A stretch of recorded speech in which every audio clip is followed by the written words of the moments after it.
ತೀಸ್ತಾ ನದಿ ನೀರನ್ನು ಸಂರಕ್ಷಿಸುವ ಮತ್ತು ನಿರ್ವಹಿಸುವ ಬೃಹತ್ ಯೋಜನೆಗೆ ಭಾರತ, ಬಾಂಗ್ಲಾ ಒಪ್ಪಿಗೆ. ನವದೆಹಲಿ: ತೀಸ್ತಾ ನದಿಯನ್ನು ಸಂರಕ್ಷಿಸುವ ಮತ್ತು ನಿರ್ವಹಿಸುವ ಬೃಹತ್ ಯೋಜನೆಗೆ ಭಾರತ, ಬಾಂಗ್ಲಾದೇಶ ಶನಿವಾರ ಒಪ್ಪಿಗೆ ನೀಡಿದ್ದು, ಶೀಘ್ರದಲ್ಲೇ ಭಾರತ, ಬಾಂಗ್ಲಾದೇಶಕ್ಕೆ ತಾಂತ್ರಿಕ ತಂಡವನ್ನು ಕಳುಹಿಸಲಿದೆ.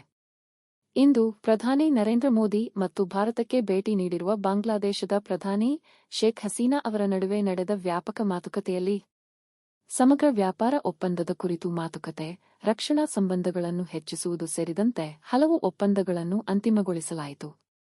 ಹಸಿರು ಸಹಭಾಗಿತ್ವ, ಡಿಜಿಟಲ್ ಪಾಲುದಾರಿಕೆ, ಬ್ಲೂ ಎಕಾನಮಿ, ರೈಲ್ವೆ, ಬಾಹ್ಯಾಕಾಶ, ಹಸಿರು ತಂತ್ರಜ್ಞಾನ, ಆರೋಗ್ಯ ಮತ್ತು ಔಷಧದಂತಹ ನಿರ್ಣಾಯಕ ಕ್ಷೇತ್ರಗಳಲ್ಲಿ ಉಭಯ ದೇಶಗಳ ನಡುವಿನ ಸಂಬಂಧಗಳನ್ನು ಬಲಪಡಿಸಲು 10 ಒಪ್ಪಂದಗಳಿಗೆ ಭಾರತ, ಬಾಂಗ್ಲಾದೇಶ ಸಹಿ ಹಾಕಿವೆ.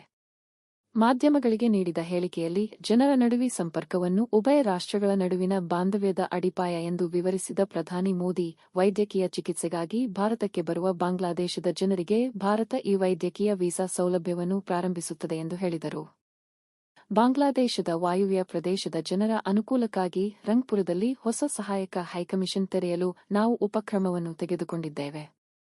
ಇಂದು ಸಂಜೆ ನಡೆಯುವ ಕ್ರಿಕೆಟ್ ವಿಶ್ವಕಪ್ ಪಂದ್ಯಕ್ಕೆ 2 ತಂಡಗಳಿಗೆ ಶುಭ ಹಾರೈಸುತ್ತೇನೆ.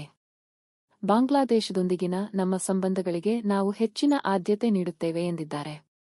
ಮಾತುಕತೆಯಲ್ಲಿ ಮೋದಿ ಮತ್ತು ಹಸೀನಾ ಅವರು ರಕ್ಷಣಾ ಉತ್ಪಾದನೆ ಮತ್ತು ಬಾಂಗ್ಲಾದೇಶದ ಸಶಸ್ತ್ರ ಪಡೆಗಳ ಆಧುನೀಕರಣದ ಕ್ಷೇತ್ರಗಳು ಸೇರಿದಂತೆ ದ್ವಿಪಕ್ಷೀಯ ರಕ್ಷಣಾ ಸಹಕಾರವನ್ನು ಬಲಪಡಿಸಲು ನಿರ್ಧರಿಸಿದರು ಮತ್ತು ಭಯೋತ್ಪಾದನೆ, ಮೂಲಭೂತವಾದ ಹಾಗೂ ಗಡಿಯ ಶಾಂತಿಯುತ ನಿರ್ವಹಣೆಯಲ್ಲಿ ನಮ್ಮ ಸಹಕಾರವನ್ನು ಬಲಪಡಿಸಲು ನಾವು ನಿರ್ಧರಿಸಿದ್ದೇವೆ ಎಂದು ಉಭಯ ನಾಯಕರು ತಿಳಿಸಿದ್ದಾರೆ. ರೋಹಿಂಗ್ಯಾ ನಿರಾಶ್ರಿತರ ಸಮಸ್ಯೆ ಮತ್ತು ಮ್ಯಾನ್ಮಾರ್ನಲ್ಲಿನ ಪರಿಸ್ಥಿತಿ ಮತ್ತು ಬಿಮ್ಸ್ಟೆಕ್ ಬಹುವಲಯದ ತಾಂತ್ರಿಕ ಮತ್ತು ಆರ್ಥಿಕ ಸಹಕಾರಕ್ಕಾಗಿ ಬಂಗಾಳ ಕೊಲ್ಲಿ ಇನಿಷಿಯೇಟಿವ್ ಗುಂಪಿನ ಚೌಕಟ್ಟಿನಡಿಯಲ್ಲಿ ಪ್ರಾದೇಶಿಕ ಸಹಕಾರವನ್ನು ಹೆಚ್ಚಿಸುವ ಬಗ್ಗೆಯೂ ಉಭಯ ನಾಯಕರು ಚರ್ಚಿಸಿದ್ದಾರೆ. ಹಿಂದೂ ಮಹಾಸಾಗರ ಪ್ರದೇಶದ ನಮ್ಮ ದೃಷ್ಟಿ ಒಂದೇ ಆಗಿದೆ. ಇಂಡೋ ಪೆಸಿಫಿಕ್ ಸಾಗರಗಳ ಉಪಕ್ರಮಕ್ಕೆ ಸೇರುವ ಬಾಂಗ್ಲಾದೇಶದ ನಿರ್ಧಾರವನ್ನು ನಾವು ಸ್ವಾಗತಿಸುತ್ತೇವೆ. ನಾವು ಬಿಮ್ಸ್ಟೆಕ್ ಮತ್ತು ಇತರ ಪ್ರಾದೇಶಿಕ ಮತ್ತು ಅಂತಾರಾಷ್ಟ್ರೀಯ ವೇದಿಕೆಗಳಲ್ಲಿ ನಮ್ಮ ಸಹಕಾರವನ್ನು ಮುಂದುವರಿಸುತ್ತೇವೆ ಎಂದಿದ್ದಾರೆ.